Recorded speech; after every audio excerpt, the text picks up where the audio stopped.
चले ऑफिस। ये कपड़े और सब्जी कहाँ लेके जा रही हो? कहाँ क्या ऑफिस लेके जा रही हूँ मैं। देखो मजाक मत करो, वैसे ही मैं तुम्हारे चक्कर में लेट हो गया हूँ यार। ये रख के आओ जल्दी से, चलो फिर। मजाक थोड़ी ना कर रही हूँ, मुझे भी ऑफिस जाने के लिए लेट हो रहा है, तो मैंने सोचा कि मैं ये सब्जी और ये कपड़े लेके भी चलती हूँ।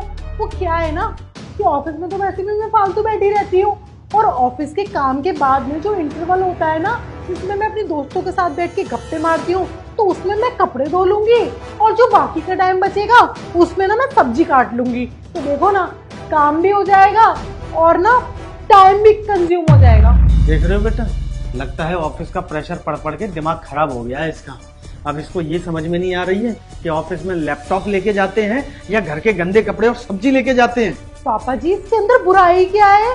ये मेरा फर्ज है जिसको मैं अदा कर रही हूँ। अब जब मुझे सब्जी और गंदे कपड़े ले जाने में कोई आपत्ति नहीं है, तो आपको क्या हो रही है? अरे तो आस पड़ोस वाले देखेंगे तो क्या बोलेंगे कि मल्होत्रा की बहू तो पागल हो चली है। बेटा अरे समझाओ इसे, कर क्या रही है? अरे पापा जी, आस पड़ोस वाले का किसने ठेका ले रखा है? आपको पता है, मैंने तो अपने बॉस से भी बात कर ली है। मैंने बॉस को बोल दिया कि ऑफिस की छत पे ना आप एक गैस लगवा दो और एक कपड़े सुखाने के लिए रस्सी लगवा दो।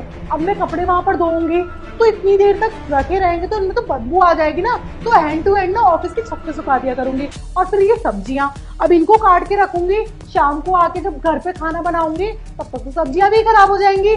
तो मैंने सोचा कि जैसे ही फ्री टाइम मिलेगा ना, तो छत पे जाके ना गैस जला के ना रात का डिनर भी बना के लिए आया करूंगी। मेघा, ये तुम क्या बोल रही हो? पहले से हम लोग लेट हो चुके हैं, तुम ये सब रखो यार। यार तुम कौन सा मजाक कर रही हो? मुझे तो कुछ भी समझ में नहीं आ रहा है। देखो हमारे पास बिल्कुल भी टाइम नहीं है, हम लेट हो जाएंगे, फिर बॉस हम में डांट लगाएगा। रखो जल्दी से इन्हें।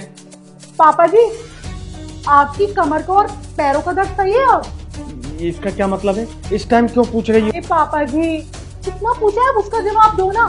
आपका पैरों का और कमर का दर्द सही है ना? अभी है थोड़ा बहुत। हाँ देखो ना, अब पापा जी के कमर में और पैरों में दर्द है। अब पापा जी अकेले कैसे काम करेंगे? और तुम्हें पता है ना कि घर में पापा किसी काम वाले को भी नहीं आने देते हैं, और क्योंकि उनको किसी और के हाथ से खाना पसंद नहीं है, तो अब मैं तो ऑफिस से आने में लेट हो जाती हूँ ना, फिर पापा जी को ये सारा काम खुद ही करना पड़ता है ना पापा जी? तो मैं ऑफिस से करके ले आऊंगी। कैसी बातें कर रही है? अब इस घर के काम मर्द करेंगे क्या? अरे इस सोसाइटी में मैंने और भी बहुत सी ऐसी लड़कियां देखी हैं जो ऑफिस भी जाती हैं और घर भी बराबर संभालती हैं। तुम कोई नियारी नहीं जाती हो ऑफिस। देख रहा है बेटा कैसे चपड़ चपड़ जीभ चल रही इनकी। पापा जी, आपने उनके घर में देखा तो है, लेकिन मैं शायद आपने ठीक से नहीं देखा है। आपको ना अपना चश्मा लगा के देखना चाहिए था। उनके घर में ना बहुएं ऑफिस तो जाती हैं, लेकिन ऑफिस से आने के बाद में ना वो घर के काम नहीं करती हैं। उन्होंने ना घर में काम वाली लगा रखी है खाना बनाने के लिए, लेकिन आप तो किसी और से बनाएंगे नहीं। अब मैं भी तो ऑफिस से आने के बाद थक जाती हूँ ना, फिर आप भी तो मुझे ज्ञान दे रहे थे कि ऑफिस का काम हो ना हो, लेकिन घर का काम टाइम से होना चाहिए। अब पापा जी, ऑफिस में ऑफिस का काम नहीं करूंगी तो फिर और क्या करूंगी? तो मैंने सोचा कि सबसे बेस्ट तरीका है कि सारा काम ना घर का ऑफिस ले जाती हूँ और ऑफिस में ले जाके कर लूंगी, है ना? मैंने तो इसीलिए कहा था हाथ पांव चलते रहेंगे तो तुम्हारी फिटनेस सही रहेगी।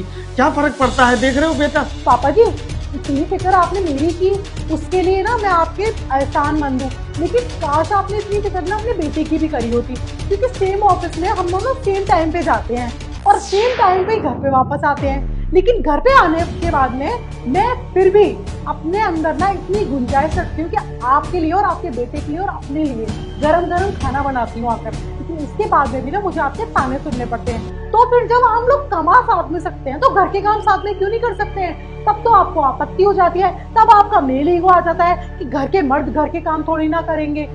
आपको पता थी ना शादी से पहले कि मैं ऑफिस जाती हूँ और आपके बेटे के ऑफिस में ही काम करती हूँ, तब तो आपको कोई आपत्ति नहीं थी। तब तो आपको ये था कि मेरे बेटे के कंधे से कंधा मिलाकर चले, घर में बराबर से खर्च करे, और तब तो आप बहुत खुश हो गए थे। अरे वाह वाह वाह कपूर जी, आपकी बेटी तो नौकरी करती है, इस टाइम तो हर किसी को नौकरी करनी चाहिए। आपको तो एक बात पता ही नहीं है, मैंने ना प्रेस भी तैयार करके रखी है। कपड़े धुलने और सूखने के बाद में ना प्रेस भी ऑफिस से करके ले आऊंगी, क्योंकि मेरे ऑफिस वाले मुझे यही करने के लिए तो सैलरी देते हैं, है ना पापा जी? शायद तुम सही कह रही हो बेटा। हम लोगों की आंखें खोलने के लिए है ना, तुमने जो ये किया ये बहुत जरूरी था बेटा। आखिरकार वो भी तो ऑफिस जाती है, शायद हमसे ही कुछ गलती हो गई जो हम समझ ही नहीं पाए उस चीज़ को। बेटा, हमारी आंखें खोलने के लिए बहुत बहुत धन्यवाद। तू एक काम कर, ये सब सामान छोड़ दे। जो तू कहना चाह रही है मैं समझ गया। मैं आज ही काम वाली बाई को लगवा लूंगा और तुम दोनों बस अपने काम पर ध्यान दो। जो मुझसे अगर कोई गलती हो गई हो तो माफ़ कर देना बेटा। पापा जी, मैंने आपसे माफ़ी मांगने के लिए आपको ये सब नहीं बताया है।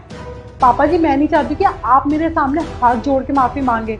मैं सिर्फ आपको ये बताना चाहती हूँ कि मैं घर के काम करने से पीछे नहीं हटती हूँ, लेकिन फिर भी घर पे आकर मैं खाना बना सकती हूँ, लेकिन घर के जो और झाड़ू पोछा और बर्तन है ना, उनके लिए ना हमें काम वाली लगानी पड़ेगी। आज ही मैं सोसाइटी में बात करता हूँ, हम काम वाली बाई लगवा लेंगे। बेटा तू चिंता मत कर, तू बस अपने काम पर ध्यान दे। और तू क्या खड़ा है, लेट करवाएगा क्या बहू को? जा।